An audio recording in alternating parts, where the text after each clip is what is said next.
Today on the Everything Maybe podcast, we're going to be discussing a new Mountain Dew and Taco Bell collaboration flavor, as well as a new deep dive into the movie Weapon. So feel free to stick around.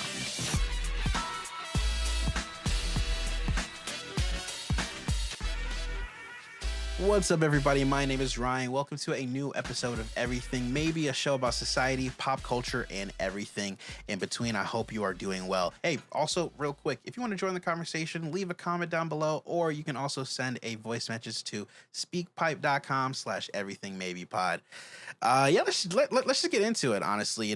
We have a lot of things to get to. The first thing I really wanted to talk about on this episode, which I know kind of feels not on topic. I know it's not on topic, but I like to think that this is a part of pop culture.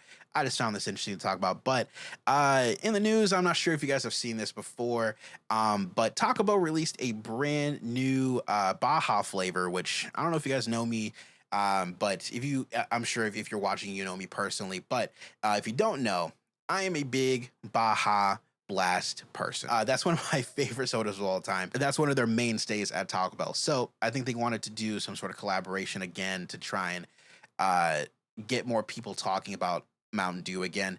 And one of the things that I find really funny about it is that they proceeded to call it Baja Midnight. Look, listen, the reason why that I have a problem with it, and I guess I shouldn't really be having a problem because it's truly big bag energy, I'm not going to lie. But the reason why that I have a problem with this is because when it comes to branding, right, you have a company like Mountain Dew. They have the privilege of being able to get creative with how they name stuff. Okay, Mountain Dew as a base flavor, right, is already a citrus soda, right? They always said that you're just drinking Mountain Dew, which, granted, don't get me wrong. You're also drinking Coke. You're also drinking Sprite, Dr. Pepper, everything else in between, right? That's like the other soda, sure. But when they come out to new flavors, Sprite, for example, when they want to get into other flavors, granted, to me, this doesn't really make sense because it just tastes like another grape soda, but they have Sprite grape granted, I mean, the best one that they have is Sprite cranberry. It's the same thing with Coke, how they have cherry Coke. They don't really do a creative name for that, and that's because that's not what their brand is known for, right? When you are drinking Coke, you are drinking Coca-Cola. It's just going to be Coke. Hell, half the time when people go to a restaurant and they don't have a Coke product, they're still going to say they're just going to order Coke and then give them a Pepsi, which I'm glad that they warn people that they're giving people Pepsi, because Pepsi is not good. Coke has always been better. But the point I'm making is these brands do not have the luxury of being able to creatively name their products, right? Mountain Dew was able to set that up very early on with a lot of their earlier flavors. So they're able to do things like a tropical lime, but call it Baja Blast. And granted, that is their most popular option now. It started at Taco Bell. Now they have it in cans. I have it in a can. It's in bottles. You can't miss this. Where I have a problem branding wise is if you're going to have something that's called the Baja family. A lot of these already rhyme. They have an entire family of this. They call it the Baja family. They call it the Baja family, right? So I'm going to give you a list of flavors, okay? And I want you to notice the clear theme that they have going on here. It may be different flavors, but the titling is what I care about here.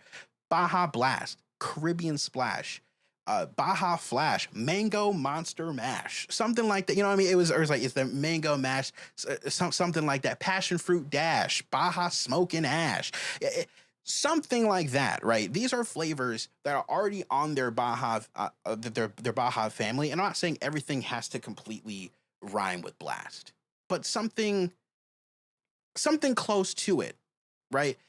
Instead of calling it just Baja Midnight, which I think personally is lazy, let's call this Midnight Crash.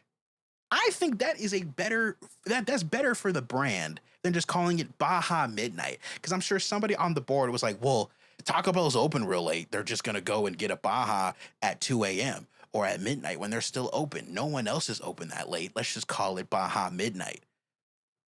But if you already have this entire shtick with you, where you have this creative freedom to call your stuff whatever you want, Mountain Dew Live Wire, Mountain Dew Code Red. Code Red is a cherry flavor, but they get to call it that because they have set themselves up creatively in their market. Mountain Dew Voltage, that's another one that's a mainstay that may not be in the Baja family, but you at least are able to creatively name it something. So we are back in the Baja family. Calling it Midnight Crash goes well with Caribbean Splash. One time I tasted Caribbean Splash and I could feel that this had the Baja energy. So if Baja Midnight is literally just grape Baja Blast at this point, because there's not much different other than that, then calling it Midnight Crash, but it's your tropical grape flavor, that's I think that's a more creative sell to get people excited about it. And don't get me wrong, this thing is selling out like crazy. I went to a Taco Bell recently. I ordered it. They couldn't even give it to me because they don't have it right now. That's how much it's selling. So shit, what do I know at this point? But I'm just saying, for the principle of it, calling it Midnight Crash, it's better. Creatively, it's better. I mean, and again, like some, and also some of those flavors aren't even real. I did lie to you a little bit. Mango Monster Mash, Passion Fruit Dash, Baja Smoke and Ash, none of those exist. But the point I'm making is that they can creatively get there, right? There are some flavors that are just Baja Smoke or Baja Ash. They could add more to it. It's a Baja Mango flavor that is called. It's just Baja Mango. If you would like, what you could have done with that is you could have called it Baja Mango Monster Mash and then released that thing during Halloween. I'm sold. Is it? Am I gonna like the flavor? Maybe not. All right, Baja Blast is probably the greatest thing they are ever going to make, but it doesn't matter if I like it. What matters is if it sells, and I think it's going to sell better if you give it more creative names. Now, grant, and again, Mountain Dew is already a big enough brand as it is, but I don't think they've ever been to the point where if you go to a restaurant and you ask, "Can I get a Coke?" There's going to give you Pepsi because they taste the same. I think, I mean, if I said, "Can I get a Mountain Dew?" They're going to warn me, "Oh, it's mellow yellow. Are you cool with that?" Sure. But I think we're not to the level that Coke is at, where I can just ask for a Coke anywhere and they're just going to give me the cokiest thing that they could get, right? So, but that's what their strength is. And I think that they continue to just get lazier and lazier. I'm the only one that's going to care, don't get me wrong, but now it's just going to be boring. And I like being interested in things. So call that thing Midnight Crash. That's all I'm asking for. And hire me, Mountain Dew, if you see this. So anyway, guys, what do you guys think? Am I just being weird? Am I being a big back right now? Just let me know. I know, again, I feel like I'm the only one that's going to care about this, but okay, let's move on. So I do want to preface before we get into our review for weapons, I do want to let you know that I will be having a little bit of spoilers, only because there are certain things that I personally feel about the movie that I can't really speak to without kind of telling you what happens in the movie. So if you do want to see the movie before you get any spoilers, or if you don't want to know anything, I would stop here and then come back to this episode for when you can officially come in with full context. That being said, for everybody else that is still here, so Weapons, which has been written and directed and actually co-scored by Zach Cregger, is a horror mystery that unfolds in a fractured, multi-perspective narrative. When 17 elementary school children vanish precisely at around 2:17 a.m. in the quiet town of Maybrook, is what it's called, only one child remains. Now, one thing I do want to give the praises for the movie for, because again, before I get into details, one thing I do want to give its praises to is I think it does a really good job of blending horror and dark humor. Because I think one of the things with dark humor that a lot of people forget is that dark humor isn't just saying, "Oh, here's a slur, ha ha ha ha," right? Dark humor isn't what Instagram comments wants it to be, right? Dark humor is well thought out. It's something that, has something to say. Using something that is dark to make a point, right? And obviously, it's funny because it should not be this way, and I think it does a really good job of doing that. And especially since it has this anthology like approach, it kind of leaves that tension there as layers upon layers start to build onto it for a really good payoff at the end of the movie. With Zach's directing here, I think it's really confident. I think it when when I was watching it, it didn't feel like something was out of place for the most part. Everything felt intentional, and that's something that I really like when it comes to what weapons the movie did, and especially because it left it to be unpredictable with a lot of rhythm and mounting dread and things like that. It only scratches the surface of what supernatural lore could be in horror, and I think for what it is about and how it was inspired, I can understand why he chose this vehicle for that. It also did extremely well. I think it released August 8th of this year, so only has been a month out. And as of recording this, as far as I know, it was 235 million worldwide on a $38 or no, not $38, $38 million budget, which I can't ask for any better than that, if I'm being honest with you, especially for something where the horror on a $38 million budget looked really good. It was very believable. And I'm starting to appreciate a lot more horror films. I did shout out Smile 2 last year, or earlier this year, for movies I loved last year, where it was still using, in camera and practical effects to kind of give off the horror vibes that they wanted to. I still really respect that, especially on a smaller budget as well. Hell, I mean, I think a lot of Smile 2 still used a little bit of CGI in places that they couldn't get away with prosthetics. But even on a smaller budget with little to no CGI, they still were able to really capture the gore of this, and I can really appreciate that as well. But yeah, I think it's really strong in terms of what it is, and also standout performances. I did want to give Julia Garner really crushes it. I mean, when she plays Justine, I just could just feel how the character is feeling, how it's, she's searching for an answer, but it's also still drowning in her own sorrows and struggles. It's unfortunately really real, way too real for me to watch. I actually took my girlfriend into it, and even she was like, I think that's a little too accurate for for some things in my life, and that's fair too. Josh Brolin also knocked it out the park as well. That being said, though, I know I just gave a lot of praises to it. I think one of the things about the movie, that, while again I did give a lot of its praises, it's probably going to be at least at 10 in my top 10 this year. Um, I feel like with the reveal of Gladys, with the whole soul eating narrative thing, um, I think it just got kind of be it's a trope that's a little bit too familiar for me. And don't get me wrong, I think tropes are never bad. I'm never going to say that a trope is automatically bad because you're using a trope, because at the end of the day, this is art. We're all recycling the same things over and over and over again. Okay? It's about how you uniquely do it for you. And I just don't really think that at least the character itself, I don't think I was seeing anything, or at least a new spin to it, for me personally. That being said, I still felt the horror from Gladys as a character. But as the movie kind of went on, it was kind of just like, okay, I think I've seen this before, and not in a good way. There are a lot of things I've seen before, but I just haven't seen it in this specific font, right? I saw it in Comic Sans this time instead of Times New Roman, right? And just in this, it just felt like I saw it in Comic Sans again. But that doesn't mean it was a bad character. That doesn't mean it was a bad performance. Nothing like that. I just think in terms of storytelling, it's something that I think we have seen at this point.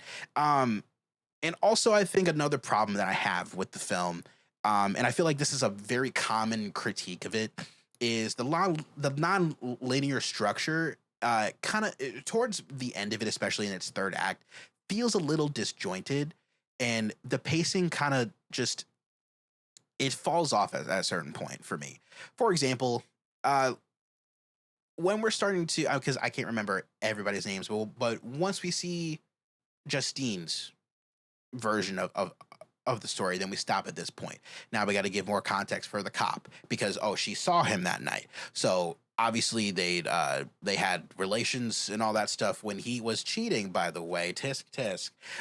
Not the point, but but when they had their whole relations and everything like that at the end of the night, I understand why we pick up the story from there.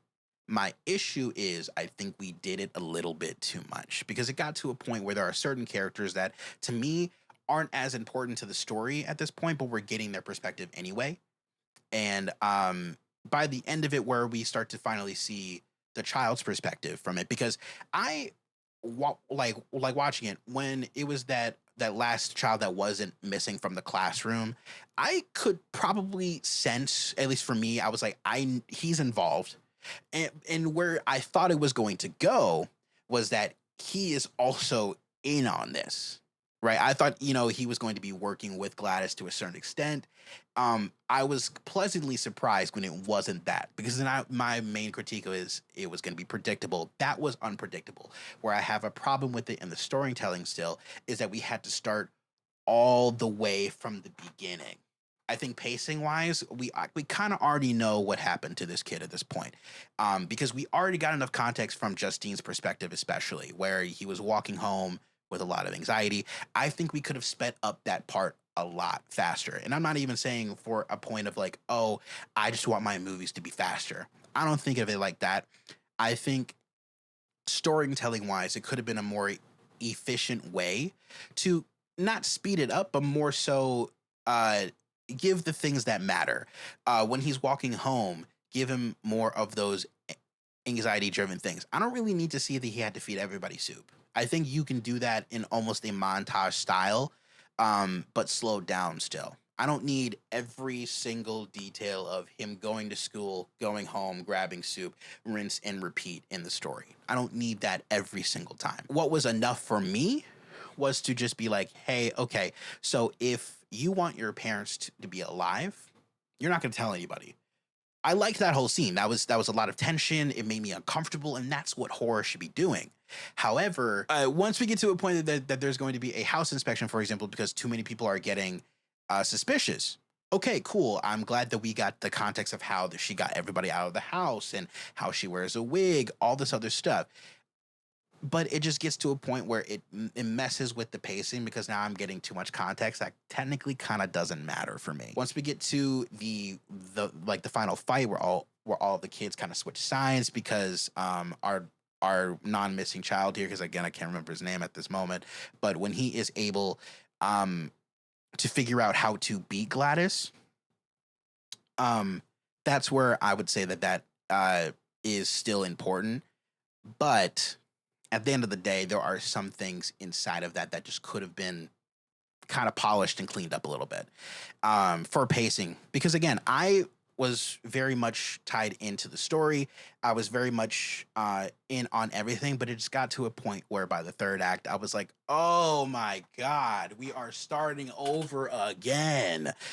And I should not feel that way if you're going to do a non-linear storytelling. And that's where I was saying that there are certain character threads, including the cop arc, the drug addict arc, especially the drug addict arc for everything for his perspective of the story. Again, some of that just doesn't matter until he finds the house. Like, I like that we get to see where he started to where he ends up finding the house the first time. But then after that, seeing him a second time, I think there were better ways to fulfill that blank slate for when he's getting chased by the cop again, all of that stuff. I think there could have been better ways to fill in those blanks. Because then at some point the character just kind of starts to not matter anymore. So I don't know. That's kind of where I was at. There are just certain characters that I don't think needed that much of a spotlight, and if we did give them that, it could have been a little quicker. And I think it would have made the movie a little bit stronger. But something that I still do like about it too, with how it is able to resolve, I think it's a good allegory for grief. And in the same way that in real life, when you lose something, nothing is ever the same. I like that for a lot of the parents, when they officially find their children, but they're still stuck in this mind control state. I like the fact that it's never confirmed if anything goes back to the way that it was. And I know that, it's the film was written and inspired a lot about grief. And I respect that. I think that it was a really good way to portray that. But at the same time, the pacing aspect of it, the vehicle of which we get from point A to point B, could have been fine tuned a little bit, in my opinion. But again, still a really nice allegory for grief. And I think for anybody that is struggling with grief, I mean, and if you like horror, if you do like if you do like that weird smart horror type subgenre, if you like that type of stuff, and also a little bit of gore, if you like that, I think it's a good movie for you to watch, especially if that's something that you are struggling with too. But even if you're not, I think it's worth the watch. I think that's kind of just my personal nitpicks for it. But what do you think? Have you seen the movie? Have you not seen the movie? Actually, if you haven't seen the movie, I don't know how you got to this point, but if you have seen the movie, leave a comment down below, or again, send me a voice message to and tell me what you thought. Um, that's about it for this episode, though. I mean, that's all. I mean, a shorter episode for this one. There's not much content I've been consuming lately, but there is a lot of stuff that I got to catch up on. Again, I've seen Sinners. I want to do a deep dive on that. I kind of want to do more of like a top 5 of what I've seen so far, things like that. That's kind of the plan for some future episodes, but a little bit of a shorter one because I've been gone for so long. So, but again, let me know what you guys think in the comments for anything I talked about. If you guys enjoyed, please leave a like and subscribe. If you're on YouTube, if you're on Spotify, leave a comment, review. And if you're on Apple Podcasts, I kind of don't use that, so I don't really know what goes on with that. But do all the doobly doos and the clickies stuff on those apps as well. Anyway, any links that you need to click are in the description below. And again, I appreciate you guys. Thank you so much for watching, and I will see you guys in the next episode. Peace.